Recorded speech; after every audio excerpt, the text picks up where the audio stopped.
ആകാശത്തേക്ക് നോക്കുമ്പോൾ ഒരു വലിയ നീലക്കുട നമുക്ക് കാണാൻ കഴിയുന്നില്ലേ? അവിടെ മനോഹരമായിട്ടുള്ള കുറേയധികം മേഘങ്ങൾ പറന്നു പോകുന്നുണ്ട്. എന്നാൽ ആ കാണുന്ന ആകാശം അത് വെറും ദൃശ്യഭ്രമം മാത്രമാണ്. ആകാശമെന്ന് പറയുന്ന ഒരു വസ്തുവില്ല. അത് നമ്മുടെ കണ്ണുകളുടെ തോന്നൽ മാത്രമാണ്. തോന്നൽ എന്ന് മാത്രം പറയാൻ സാധിക്കില്ല, അവിടെ ഒരു ചെറിയ പ്രതിഭാസവും നടക്കുന്നുണ്ട്.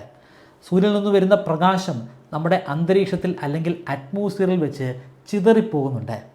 അവിടെ പ്രധാനമായിട്ടും ചിതറിപ്പോകുന്നത് നീല നിറത്തിലുള്ള പ്രകാശമാണ്. അതുകൊണ്ട് തന്നെ നമുക്ക് ആകാശത്തെ നീല നിറത്തിൽ കാണാൻ സാധിക്കും. ആകാശത്തെ നീല നിറത്തിൽ കാണാൻ സാധിക്കുമെന്ന് പറയുന്നതിനേക്കാൾ നല്ലത് നമ്മുടെ അന്തരീക്ഷത്തെ നീല നിറത്തിൽ കാണാൻ സാധിക്കുമെന്ന് പറയുന്നതായിരിക്കും.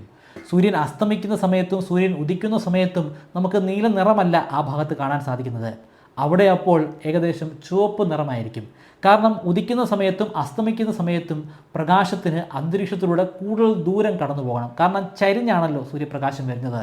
അങ്ങനെ കൂടുതൽ ദൂരം കടന്നു പോകുമ്പോൾ ഓൾറെഡി ഉണ്ടായിരുന്ന നീല നിറമൊക്കെ സ്കാറ്റർ ചെയ്ത് അല്ലെങ്കിൽ ചിതറിപ്പോയി കഴിഞ്ഞിരിക്കുന്നു. കുറച്ചുകൂടെ തരംഗ ദൈർഘ്യമുള്ള ചുവപ്പ് നിറമാണ് നമ്മുടെ അടുത്ത് വരെ എത്തുന്നത്.